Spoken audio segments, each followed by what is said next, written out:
ইসলামী শ্রমিক আন্দোলন বাংলাদেশ প্রতিষ্ঠা বার্ষিকী মহাসমাবেশে এখন আপনাদের সামনে গুরুত্বপূর্ণ বক্তব্য পেশ করবেন আজকের সমাবেশের সংগ্রামী সভাপতি এদেশের নির্যাতিত নিপীড়িত মজলুম সমাজের মানুষের আস্থাভাজন শ্রমিক নেতা মৌলানা খলিলুর রহমান, শ্রমিক নেতা মৌলানা খলিলুর রহমান। السلام عليكم ورحمة الله وبركاته. الحمد لله وكفى والسلام على عباده الذين اصطفى. أما بعد فأعوذ بالله من الشيطان الرجيم. بسم الله الرحمن الرحيم. وقاتلوهم حتى لا تكون فتنة ويكون الدين كله لله.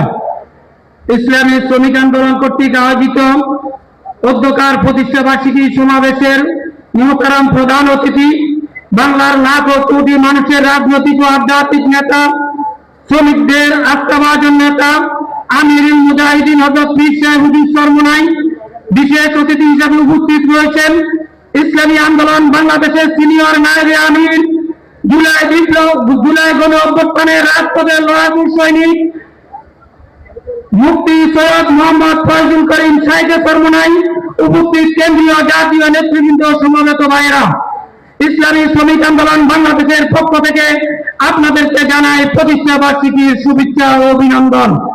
সংগ্রামী সাথী ও বন্ধুগণ, যখন এই দেশের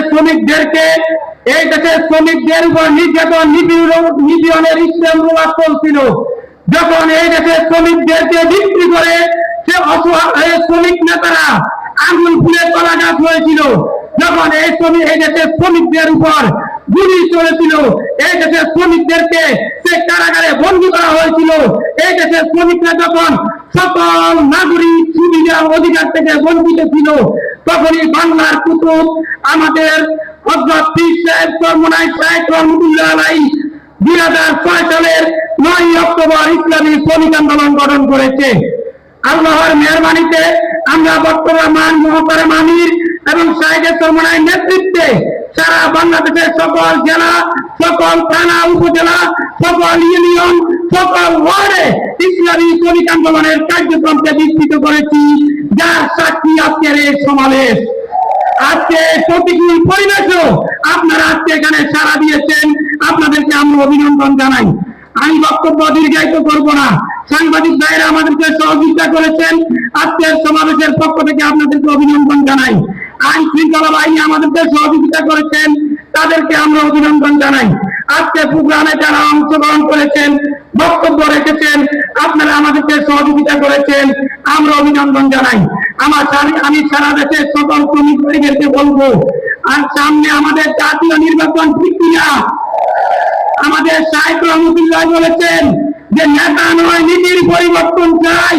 শুধু নেতার পরিবর্তনের মাধ্যমে এই দেশের শান্তি প্রতিষ্ঠা হবে না, শ্রমিকদের অধিকার প্রতিষ্ঠা হবে না, শুধু নীতির পরিবর্তনের মাধ্যমে প্রতিষ্ঠা হবে না। যদি আমরা আগামী নির্বাচনে ইসলামী আন্দোলন বাংলাদেশকে পীর সাহেবদের সন্তানে নিয়ে ইসলামী সমাজকে প্রতিষ্ঠা করতে পারি, তাহলে শ্রমিকদের ন্যায্য অধিকার প্রতিষ্ঠা করা সম্ভব, ঠিক না?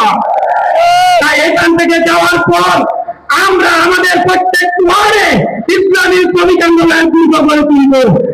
যতগুলো শ্রমিক সেক্টর রয়েছে, নির্মাণ শ্রমিক, হোটেল শ্রমিক, ওয়াল শ্রমিক, আমাদের যত শ্রমিক রয়েছে, সকল সেক্টরে আমরা আমাদের শ্রমিক আন্দোলনের কমিটি গঠন করব। আগামী নির্বাচনে সেই দুষ্কৃতিকারী বুজুর্গদেরকে শিক্ষা দেওয়ার জন্য ইসলামী শ্রমিক আন্দোলনকে প্রস্তুত থাকতে হবে। সবাই পারবেন তো ইনশাআল্লাহ? সবাইকে আবারও ধন্যবাদ জানিয়ে আমার বক্তব্য এখানে শেষ করছি। আসসালামু আলাইকুম ওয়া রাহমাতুল্লাহ।